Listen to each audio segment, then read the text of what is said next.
Hello and welcome to yet another tutorial by Davies Media Design. My name is Michael Davies, and in today's tutorial I'll be showing you how to design a business card template as well as a business card design. I'll be using Inkscape 1.0, which is the latest version of Inkscape at the time of this tutorial.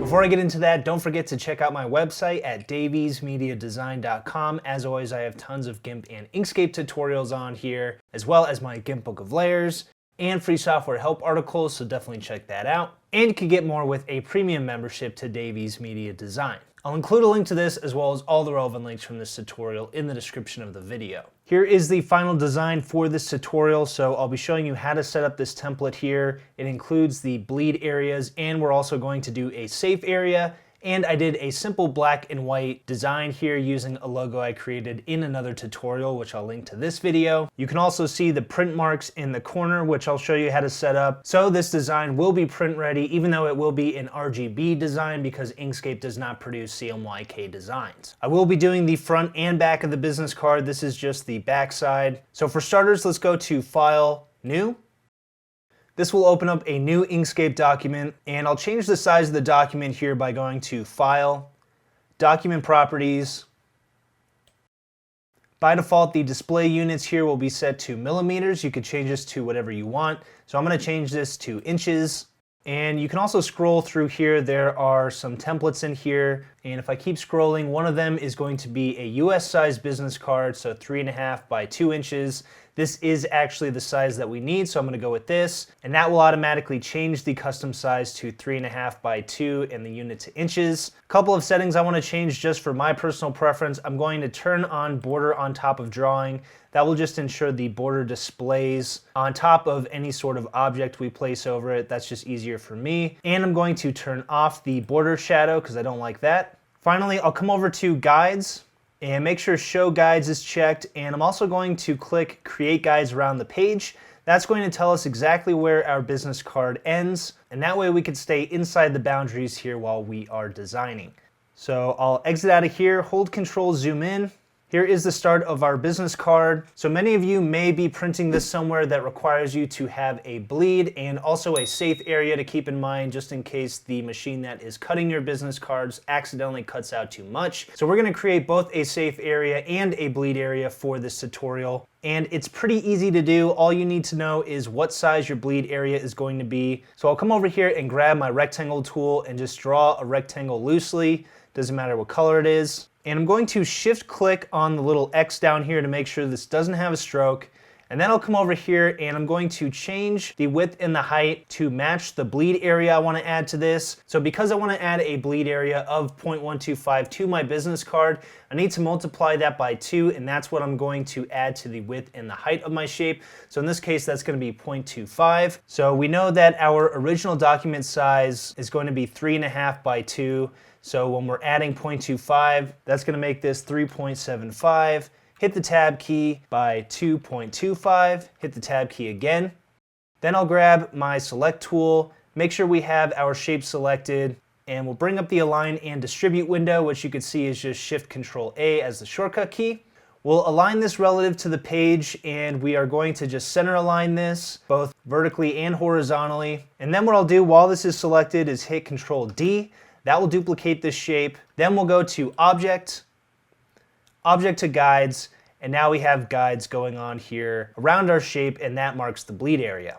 As I mentioned, you can also set up printer marks for your template. That's pretty easy to do. All you have to do is go to Extensions, Render, Layout, and then Printing Marks. So we just want the crop and the bleed marks. And I'll come over here to Positioning.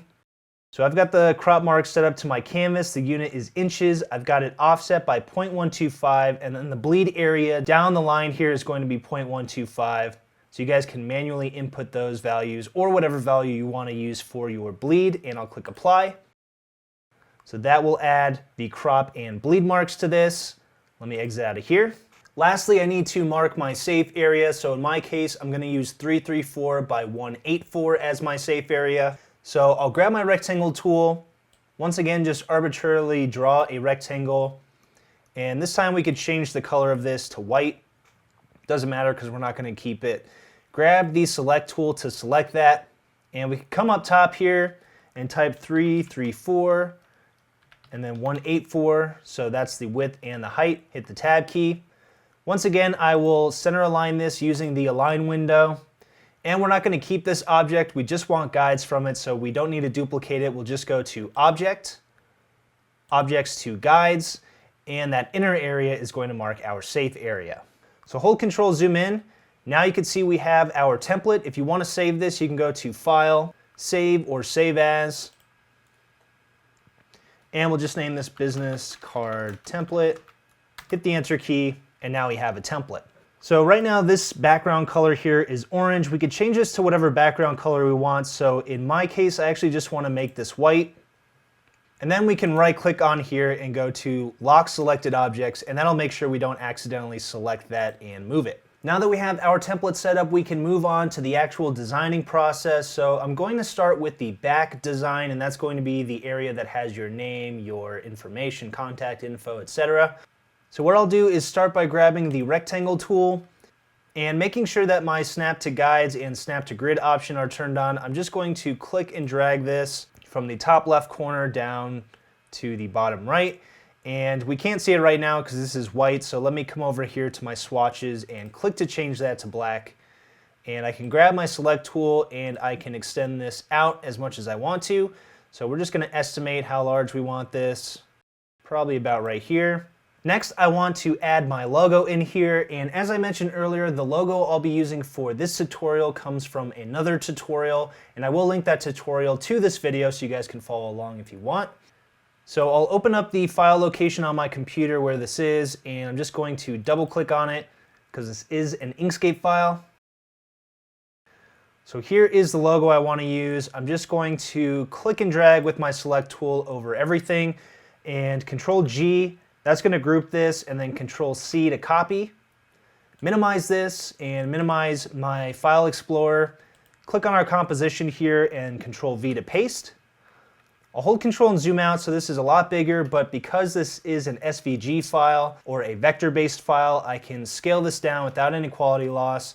I'll just hold the Control and Shift key while I scale.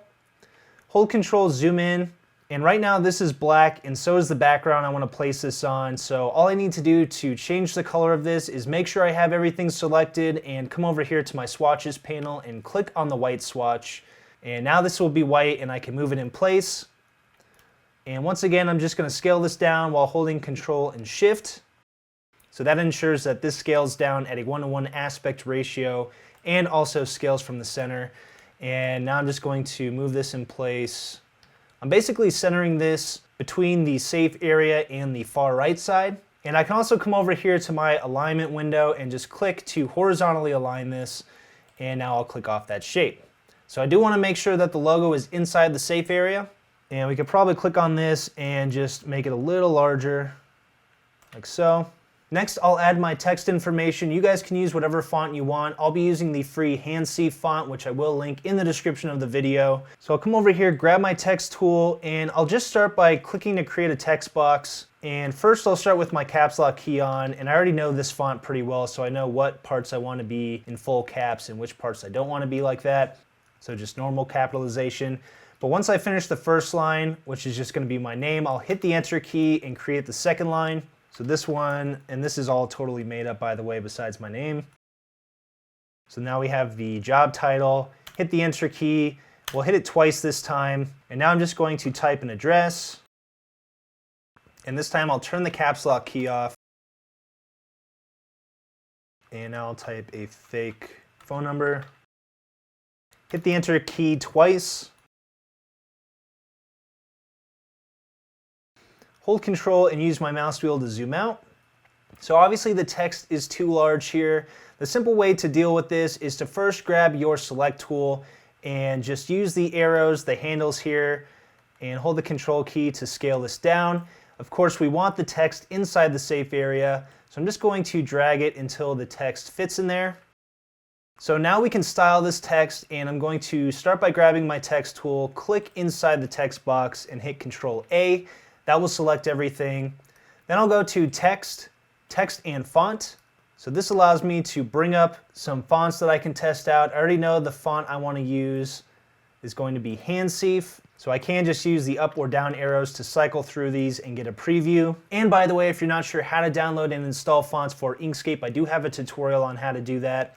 But once you find the font you want to use, just click Apply. So that will apply that here. And now we can start adjusting the size and positioning of our text. So what I'm going to do is go to Extensions, Text, Split Text. And the reason I'm doing this is that the spacing is going to be different for each line, and I do want to change some of the sizing here of the text. And it's just going to be easier this way. So I'll go with Split and choose the Lines option and click Apply.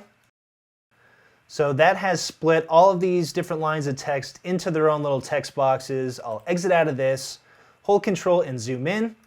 So now, for example, I can, let's come down here first, double click on this. I want this to be a little smaller than the rest of the text. So right now you can see this is around 7. Let me come over here and change this to 6 and click Apply. So that'll shrink that down, and you can see the original text box below. What I'll do is grab my select tool, click on that original text, and just delete it. So I'll grab my text tool again. I do want to do the same to this one. Come over here, change this to 6, click Apply. Now I can grab my select tool and make sure that this text box is selected. And I'm just going to use my arrow key to move that up. And if I shift click, now I can move both of these up together inside of the safe area. And I'm going to shift click on these and use the arrow keys to move them up a bit. And now I'll grab my text tool again. This time I'm going to select my name up top here. I do want this one to be significantly larger, so I'll type 25, hit Apply. And I'll grab my select tool. I can just decrease this slightly, holding the Control key as I bring it in. So I don't want it to be too huge. We'll go with about right there, and then use my arrow keys to move that down. So I'll click off of that, hold Control, zoom out. And I'll hold Control, zoom in. Let me just make sure that these are aligned. So I'll click and drag this to the left until that's pretty much aligned there. And you can always come over here and grab a ruler and just drop it right there. Hold Control, zoom in, and just make sure everything's nice and aligned. Hold Control and zoom out with my mouse wheel. All right, so there's the back side of the business card. Now it's time to move on to the front of the business card, and we're going to use that template we created and then saved earlier on in this tutorial. So first I'll save this, so I'll go to File, Save As, and we'll go with Business Card, Wander Tech, Back, hit the Enter key. Then we'll go to File, and we can just go to Open Recent and choose that business card template we created.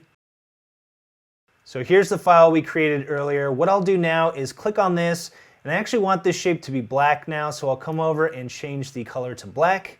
Now let's pull up the file from the front side of the business card. So I'll click on the logo, Control C to copy it, come back over here, Control V to paste, and now we're just going to increase the size of this a bit. Come over to the Align and Distribute window, which again is Shift Control A. And we'll just align this horizontally and vertically to the center of the page. Lastly, what we can do, which is what I did with the original design, is add something over here in the corner, so like a little shape. That'll just make this look more dynamic. So I'll grab my Bezier Curves tool or the Pass tool, and I'll just draw a random triangular shape in here. And then click to make this a white color. Actually, I'll go with a slightly gray color, and then shift click to get rid of the stroke. So now let's drag this shape using the Select tool. And then I'll hit Control D to copy it. And then we can move the copy down a bit and change this to white. So now we've got a little design in the corner there. So that's pretty much it for the business card design. Now it's time to export this. I do recommend exporting this as a PDF file, and a PDF with at least a DPI of 300. That's typical for something you're going to print. So to do that, I'll go to File, Save a Copy, and we'll name this Business Card Wander Tech Front. And I'm going to select Portable Document Format or .pdf and click Save. We'll go with PDF 1.5. I recommend converting the text to paths in case your printer does not have the same fonts that you're using. We're not using filter effects here, but you can rasterize them if you want. Here is the important part, which is the DPI, which is going to be the resolution. I recommend at least 300. A lot of people use 350 or 400 for a slightly higher resolution. That will increase the file size. And then for the output page size, use the documents page size, and then for bleed and margin, set this to the bleed and margin you created earlier. And then I'll click OK, and that will export that as a PDF. Of course, we should also save this as an SVG file in case we want to open it later. So I'll go to File, Save As, and we'll name this Save. So this is the SVG version. So I'll minimize this. Now we want to also save a copy of this as a PDF. So I'll go to File, Save a Copy, and first I'm going to change the name of this,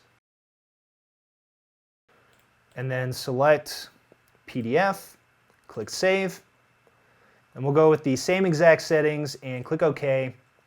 And now we have a front and back business card. So here I am in my Photos folder. This is where we saved our business card front and back files. So here's the PDF. So we've got one of these is the front, one of these is the back. I'll double click so you guys can see what this looks like. So this is showing up in my browser window right now. I'll exit out of here. We can also right click, open with, and go with a PDF reader. I do have Adobe's PDF reader. So here's what this looks like as a PDF. Most modern printers will accept a PDF file format, and if not, you can always send them the SVG version or ask them what file type they prefer. But that's it for this tutorial. Hopefully you liked it. If you did, you could check out my YouTube channel at youtube.com/daviesmediadesign. Don't forget to subscribe and click the bell icon to be notified each time I have a brand new tutorial. You can check out any of the links to my resources in the description of the video. But thanks for watching, and I'll see you next time.